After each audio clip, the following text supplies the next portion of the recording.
Assalamualaikum warahmatullahi wabarakatuh. Perkenalkan, nama saya Faisal Akbar, NIM 2011 05 020 018. Di sini saya akan memberikan tanggapan tentang apa yang telah dijelaskan oleh Bapak Dr. Abdul Wadud Nafis LCMEI. Tanggapan atau sedikit resuman yang telah saya pahami apa dari yang telah dijelaskan oleh Bapak dosen, yang mana dosen menjelaskan tentang definisi pendapatan nasional. Untuk definisi pendapatan nasional adalah nilai total output akhir suatu negara dari semua barang dan jasa yang diproduksi dalam satu tahun. Yang mana dalam konsep pendapatan nasional sendiri itu ada 6 macam, yakni produk domestik bruto, yang kedua produk nasional bruto, yang ketiga produk nasional neto, yang keempat pendapatan nasional neto, yang kelima pendapatan perseorangan, dan yang terakhir ialah pendapatan yang siap dibelanjakan. Setelah mengetahui konsep pendapatan nasional, kita harus mengerti apa yang definisi dari satu persatu yang telah disebutkan tadi. Yang pertama ialah produk domestik bruto, yang memiliki pengertian jumlah produk baik barang maupun jasa yang dihasilkan oleh unit-unit produksi di dalam batas wilayah suatu negara atau domestik selama 1 tahun.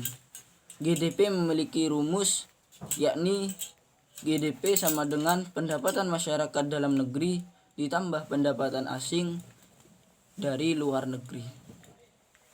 Untuk pengertian produk nasional bruto ialah nilai produk baik barang maupun jasa yang dihasilkan oleh penduduk suatu negara, yakni negara penduduk nasional yang asli dari negara tersebut selama 1 tahun, termasuk yang dihasilkan oleh warga negara tersebut di luar negeri.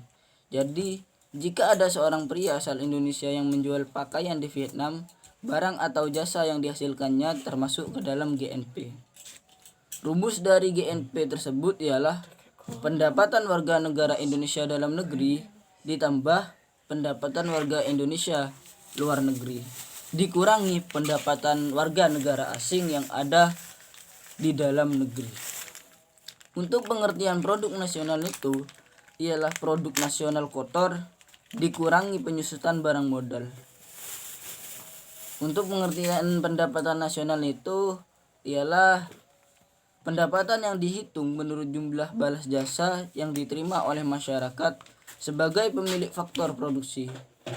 Dan cara menghitungnya atau rumus yang digunakan ialah NNP dikurangi pajak tidak langsung. Yang dimaksud dengan pajak tidak langsung ialah pajak yang bebannya dapat dialihkan kepada pihak lain seperti pajak hadiah, pajak penjualan, dan banyak pajak yang lainnya.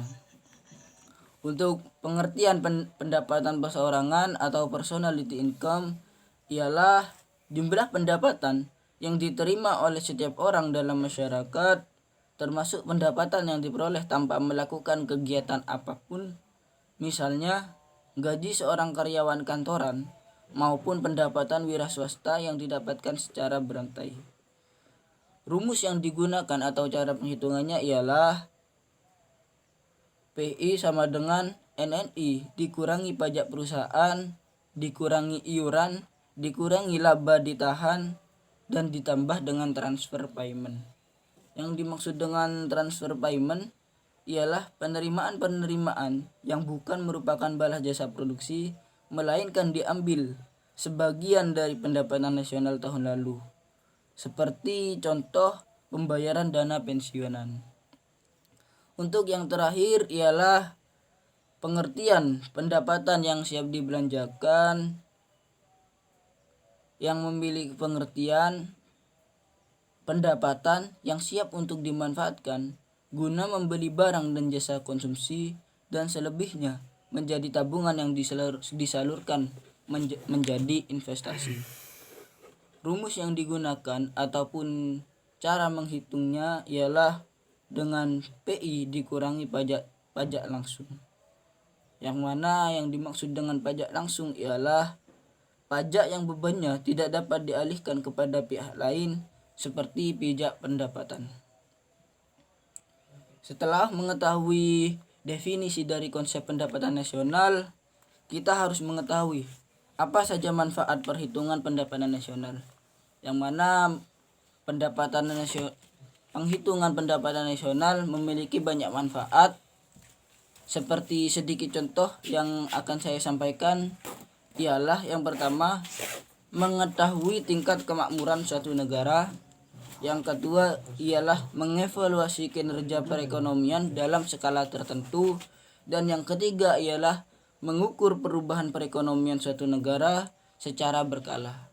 Dan masih banyak contoh yang lainnya.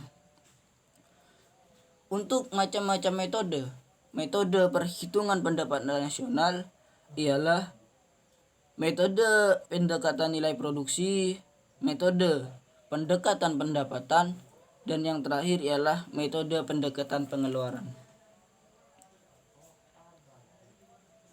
Untuk definisi metode pendekatan nilai produksi ialah menjumlahkan barang atau jasa yang diproduksi oleh seluruh usaha, baik itu BUMN maupun UMKM, pada suatu negara dalam waktu setahun.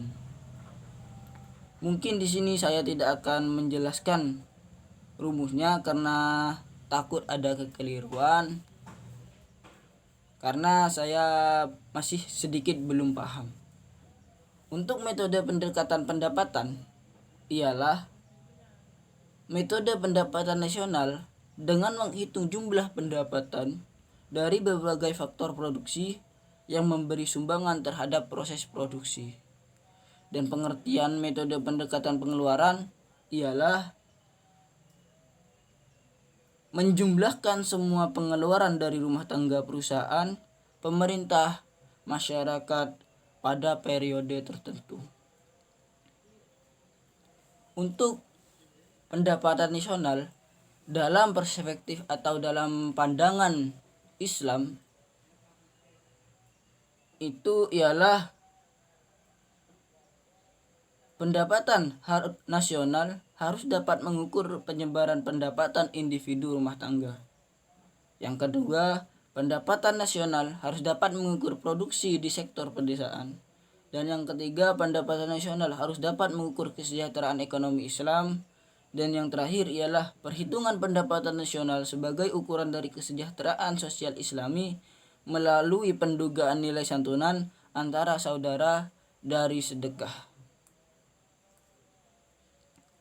Dan untuk sumber-sumber pendapatan nasional dalam ekonomi Islam itu ada 9, yakni yang pertama ghanimah, sedekah, infak, zakat, jizyah, kharaj, pajak tambang dan harta karun, dan yang terakhir ialah wakaf. Mungkin itu saja materi atau penjelasan yang telah diberikan oleh Bapak dosen yang dapat saya pahami dan dapat saya resum dalam buku catatan saya. Kurang lebihnya mohon maaf. Assalamualaikum warahmatullahi wabarakatuh.